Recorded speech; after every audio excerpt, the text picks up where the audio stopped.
The Wodaabe are part of the Fulani nation. They live as nomads along the southern edge of the Sahara. Despised by all neighboring peoples, they are called Bororos, something like herdsmen in tatters. They call themselves Wodaabe, those under the taboo of purity. They consider themselves the most beautiful people on this earth. The earth does not belong to anybody, they say. It would only belong to mankind if they were herdsmen of the sun.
Forma nu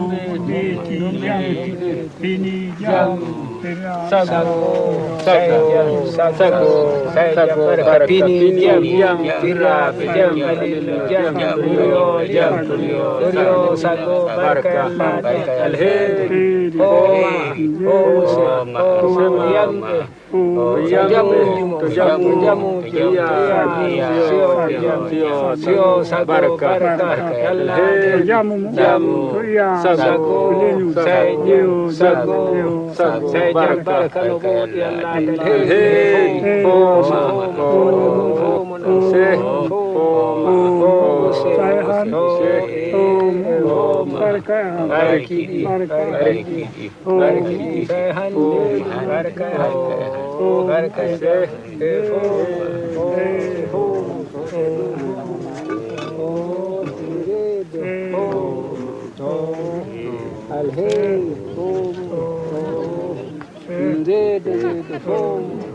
Wodaabe fu kajawre e wowi ngari kasina nde ngaroy ɗo leydi ndi tawa ñande ummi e ɗo leydi tawa sottira ko ina jehi faaɗo wala to ndumo e jehi asbin ndumo e garti ɗo e jooɗi ɗo o sottira ko ina fa nasara tawi ɓe ɗo ko nasara tawi e ɓe ɗo e ɓe jooɗi ɗo ɓe sotta kada nden e ɓe ɗo fa hande e ɓe muñi komi nden jawdi ɓe ngoodi e ɓe mari koye maɓɓe fa kitale ɗe ngari bonani ɓe rowtani nde hitande waɗi ɓe waɗini hawsa ko ɓe so'oytoɗo o ɓe fuu ɓe giɗi motugo ɓe maaya ɓe so'oyɗo ɓe garti kowa warti toon to jooɗino maaye ɓe maayi toon wartu ɓe garti kowa ko heɓata warta ɗon to jooɗino anda ko wata kowa warti ɗon to anduno to jooɗino ɓe jooɗi ɗon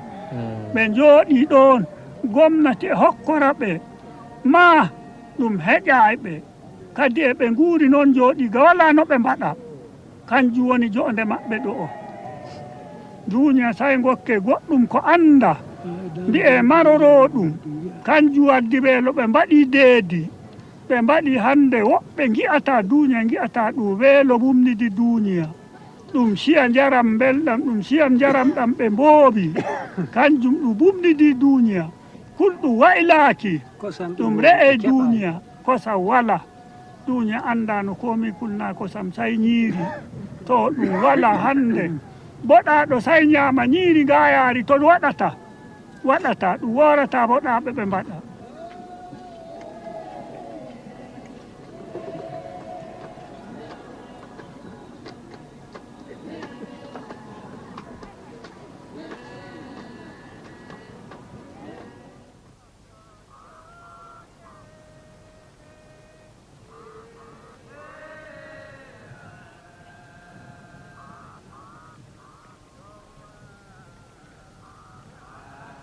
Here in the Republic of Niger, the Wodaabe have gathered for their annual celebration of Gerevol.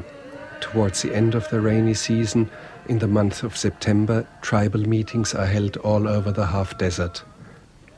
They have, however, missed out on this celebration for 4 years, after the entire Sahel zone was stricken with the most terrible drought in 1984. Not until 1988 did it start to rain again, evenly and widespread. It was the best rain in 60 years.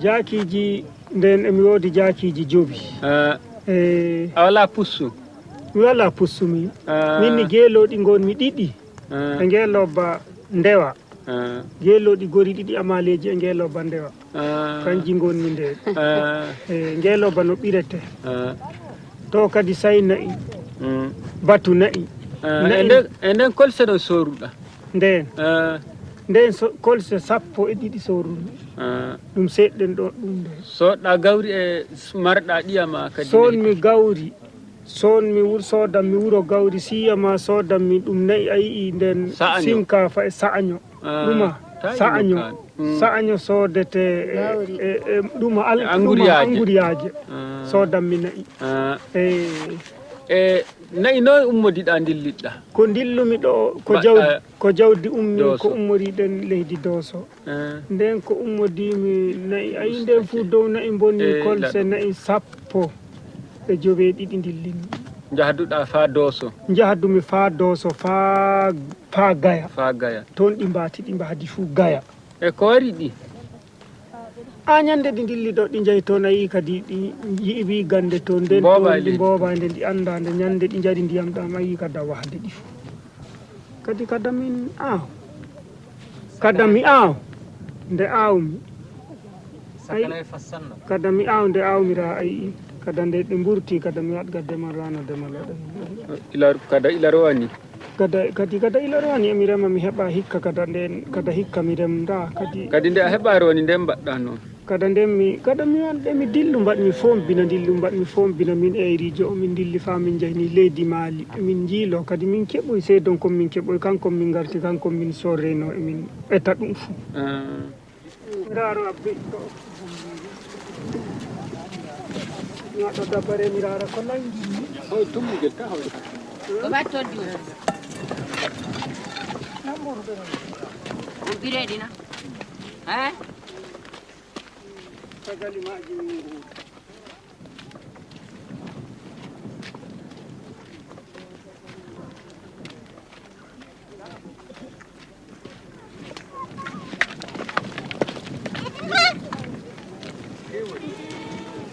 joganam hini ɗo joganam ra nga ɗum noora nga mbeya am noora wiyete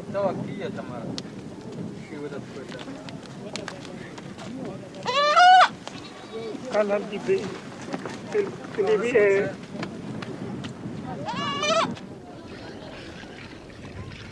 A small part of the herd survived because they had been driven far enough south into Nigeria.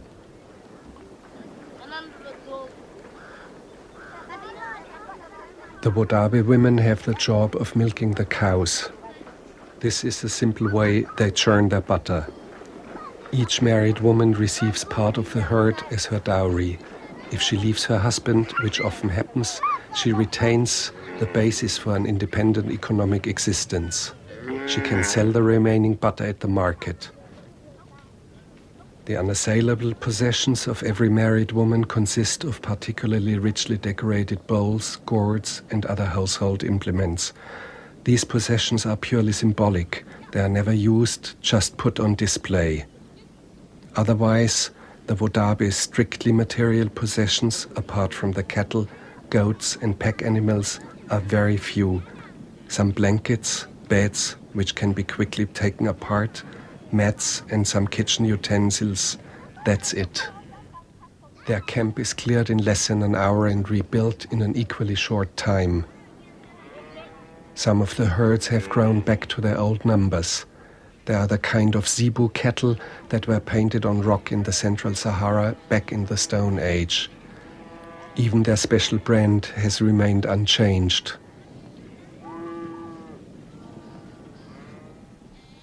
This year, for the first time, the former desert land is covered with grass.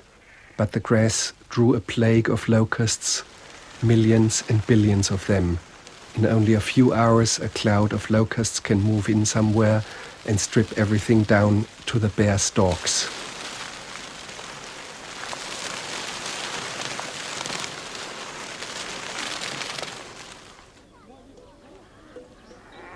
Wherever the terrain slopes down, waterholes have formed. They disappear after a few weeks. At one of these waterholes, some young men have gathered to prepare themselves for the Gerevol festivities. This festival is a kind of marriage market, or a celebration of love and beauty.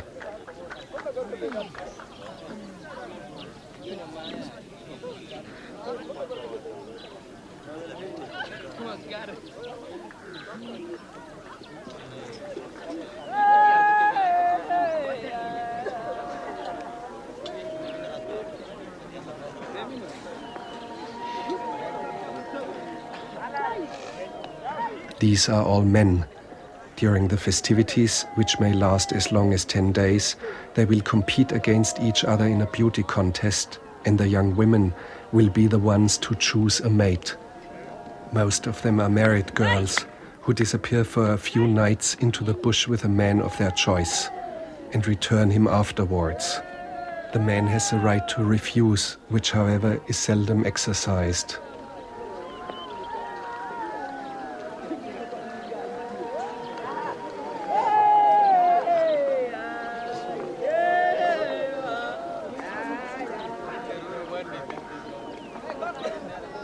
The preparations take hours. Some men need a whole day to make up. They use natural colors. For exclusive use as a lip and eyeliner, however, they now use the insides of burnt-out flashlight batteries, which can be highly toxic.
Outside the circle of dancers, the young women have taken up their positions.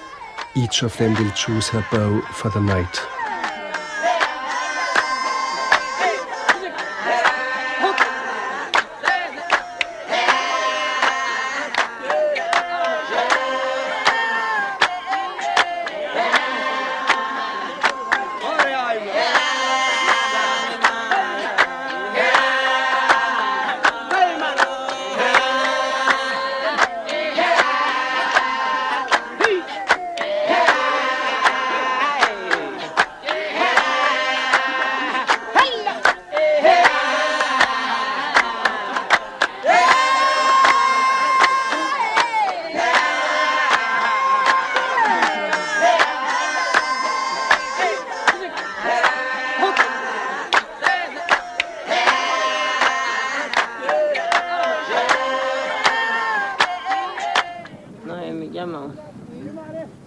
worɓe ɓe nowa meti fuɗɗo ɗoka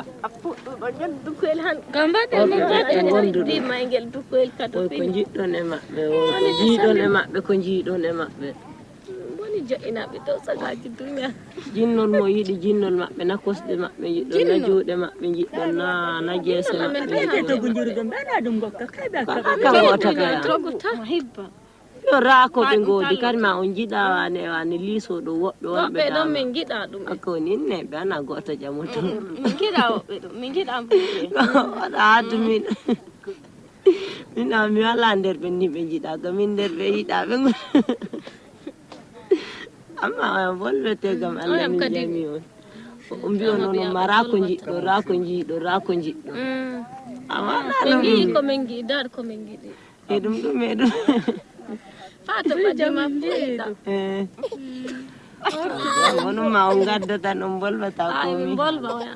Ina mbi on onon ma raako jiiɗon e o raako jiiɗon e o man. Min bolba dai fata badima. Kadine ko goɗɗo mo ngala. Kay boɗɗe ortuɗo keña boɗi. E kanko boɗi. Ortuɗo boɗi. Oya ma boɗi no ɓiɗɗo wi'ete. On ƴamama ko jiiɗon e makko. O mo'in o hallugore. Hallugore. O lisana cam ɗum ko mbara ɗon. Mbi o wani am ɗuɓɓe ɗuɓɓe honduko oodi koñi honduko oodi dande oodi dande o juuti o waɗi juuɗe juutɗe to o waɗi ɓandu bondu to o waawi ɗum kadi o waawi kollol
Weekly market in Chintabaraden. From all around the Tuareg, Hausa and Fulani gather together. The Wodaabe exchange goats and leather goods for millet, rice, sugar and tea. This is where the Wodaabe meet their friends and relatives who are on the trail to somewhere else with their herds.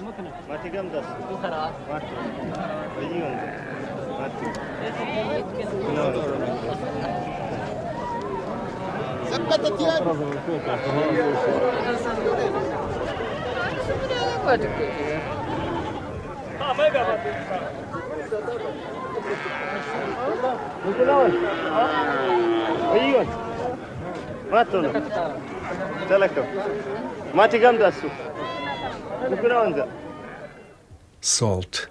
It is part of the elementary basis of nomadic life.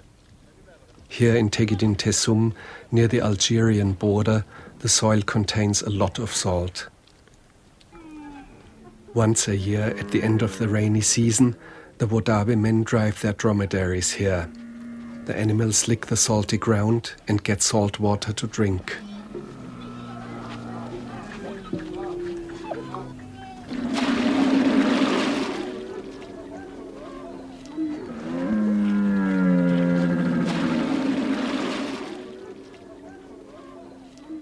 In a few days, the Tuareg will take over these springs, and then there will be many times more dromedaries around here.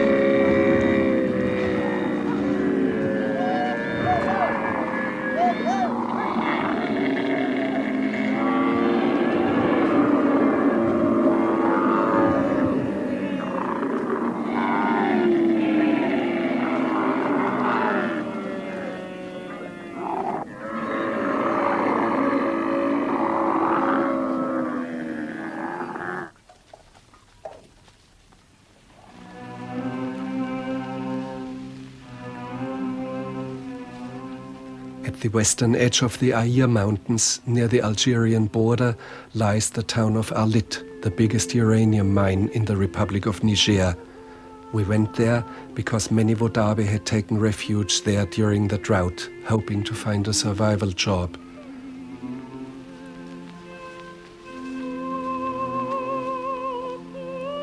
These were people who had lost all their cattle and whose children now forage for food in the garbage. In Arlit, about 600 people have a job, but 10,000 are vegetating in makeshift quarters without a chance of ever getting away again. The majority of these people are Tuareg and Wodaabe. Up until recently, the government of the country used to distribute cereals once a month, but this measure has meanwhile been cancelled.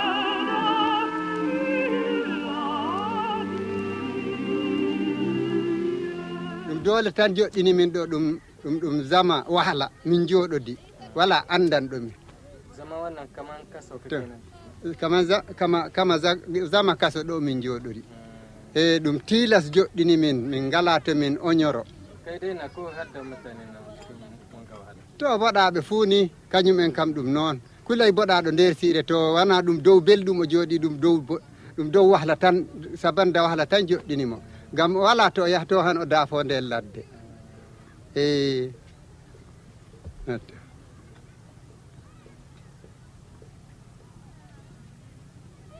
oto min jooɗin jonde kaso min jiyata aboda jonde kaso ma ɓuri ɗo ɗum fuɗɗum goɗɗo ɗum yahde jonde kaso ma ɓuri ɗo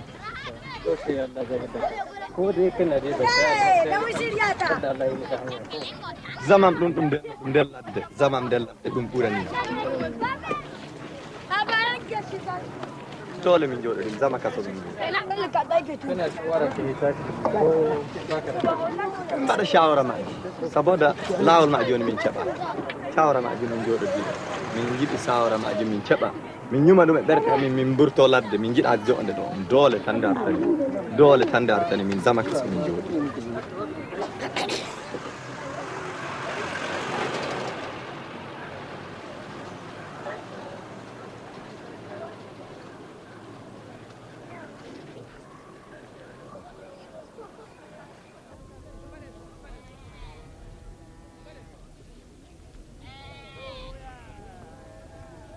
Back in the bush, several hundred miles further south, the greatest of all festivities in this area will take place near the hill of Zilik. Zilik means always water.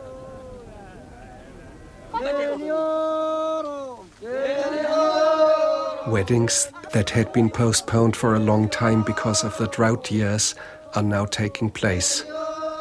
These men here, relatives of the bridegroom, pace around a bush and call out the absent bridegroom's name. He's 9 years old and has to stay hidden in the bush for 2 months as part of his initiation rites.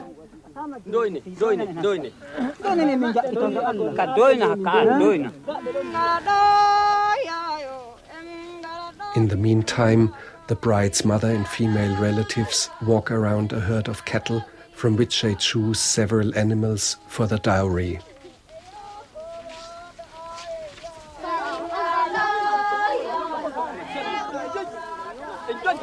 A young bull has been selected to be slaughtered for the wedding banquet. Apart from this, the only meat they eat is goat.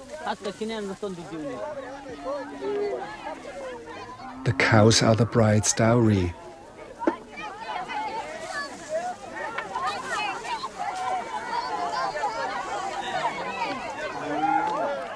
And here is the bride in person, the girl to the left. She's about 8 years old and escorted by a cousin. Several symbolic sword strokes are performed on the bull before it is killed.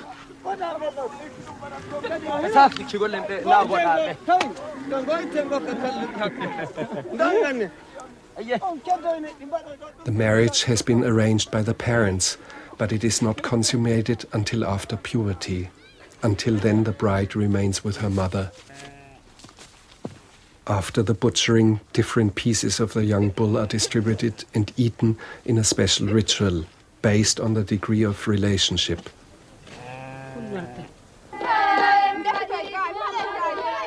The women sing and dance. They praise the dowry the bride has received.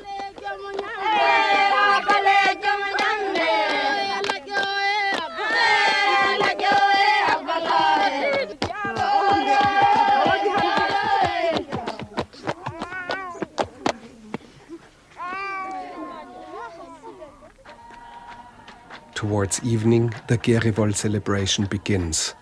About 300 families have settled down within an area of about 12 miles. The celebration will go on all night, the following day, the day after that, the following night, and again the next 5 days and nights.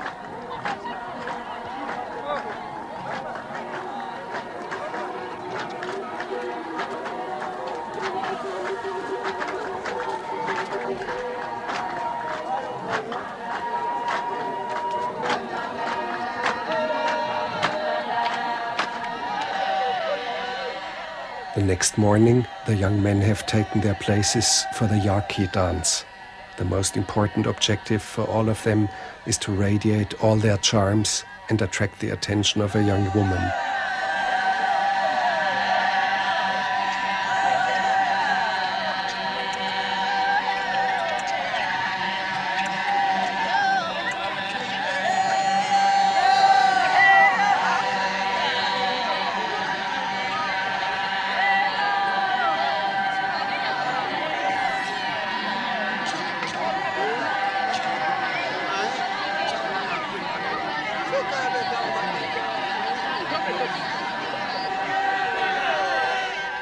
Showing off the whites of the teeth and eyeballs is considered particularly attractive.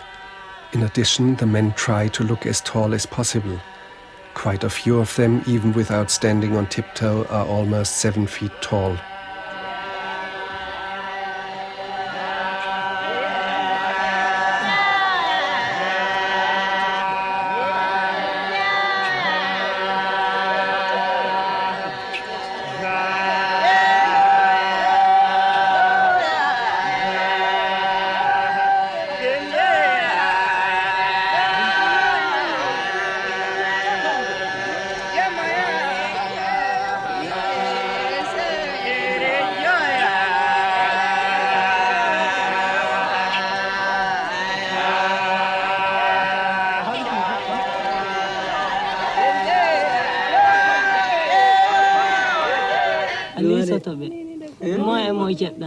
Kamɓe mi heɓi mbeelu anani no to sippo ma mi luƴƴi ɗum a luƴƴi a heɓayi mi heɓima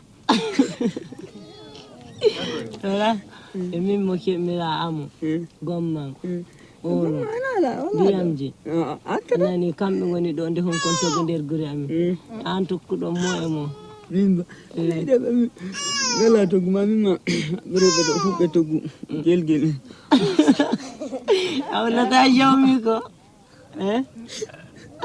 Iro en. Min mami heɓiɓe. Maɓe haɓe ɓe kaɓɓe e woɗɗino noon e bolle. To. Anani min ngala rewɓe togu.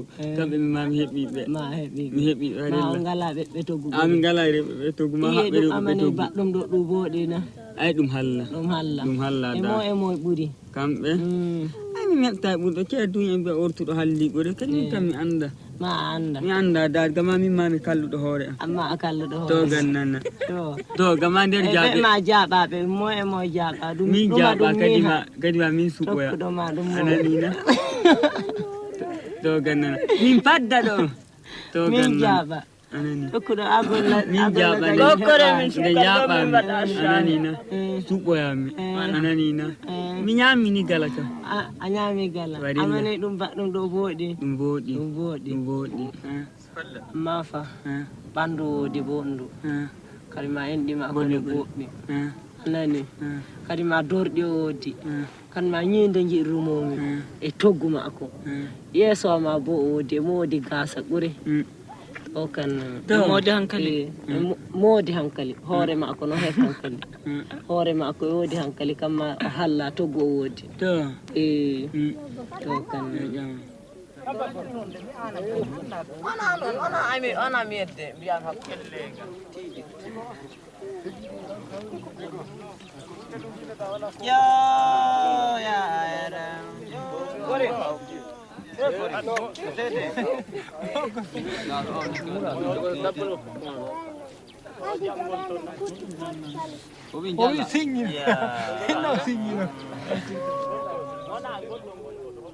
Preparations for the highlight of the celebration, the Gerevol itself.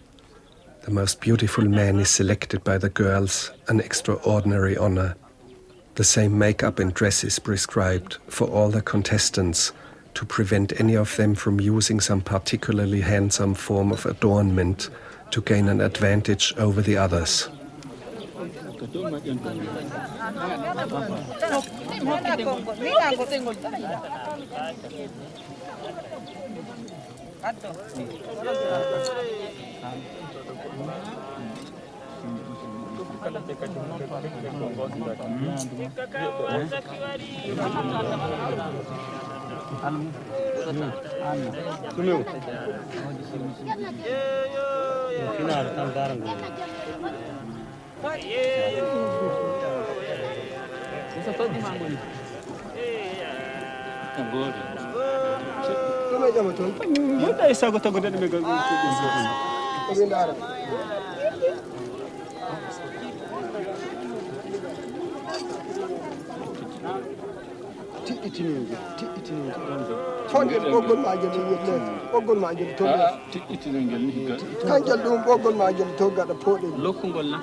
On top of the hill, men on dromedaries first ride around the assembly. They show off their possessions and do some stunts.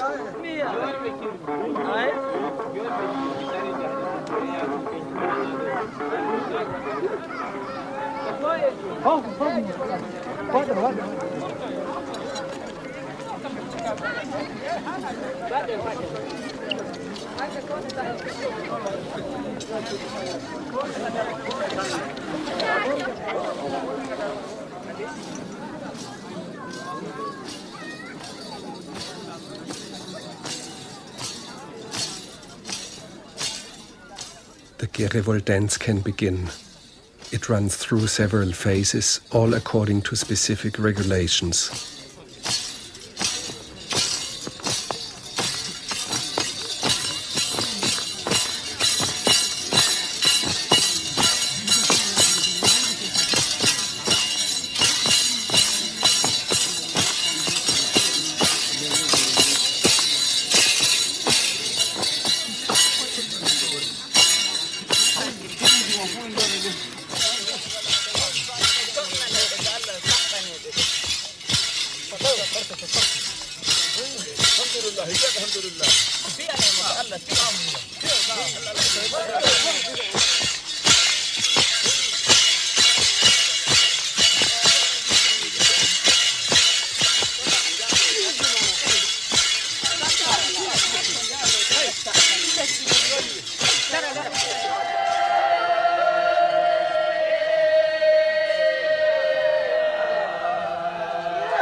This girl has been chosen to select the most beautiful man.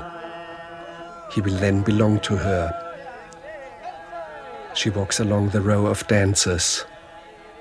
The one she points to last is the winner. It was hard for us to make him out at first.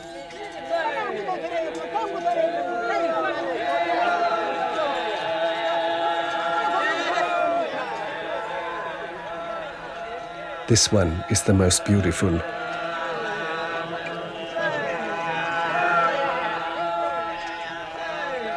A second girl is waiting to confirm the choice.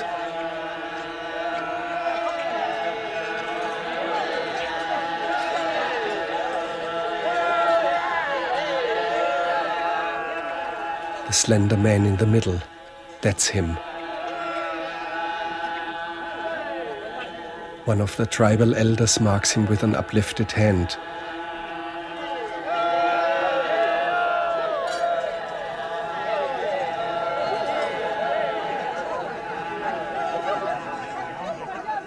And once again, now there is no more doubt in anyone's mind.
Kadi jomum ka ala kam wi ajoni kadi mi bolwi dede kadi dede ko tago ata bol non be jiɗi tan to kan non ay kadi min bolbani be dede nde laati wona ana ɗum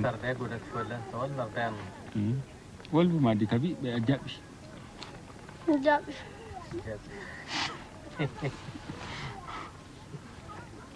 walwete ɗum wona e ɗum goɗɗum on kojaneɓe tan an ɗum goɗɗum ko jiiɗa e am min jiiɗa e a yiɗam na nami bo rena na toggo tan yiruɗa hen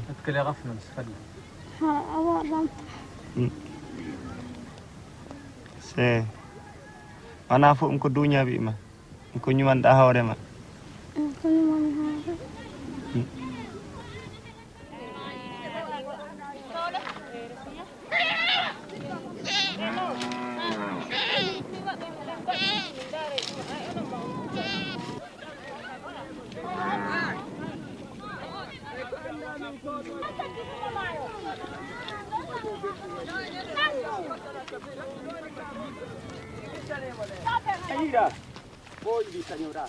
The same day, the Wodaabe move on again. We wanted to know where they were going, but nobody was able to tell us. We follow the cattle, they said. We simply follow the cattle.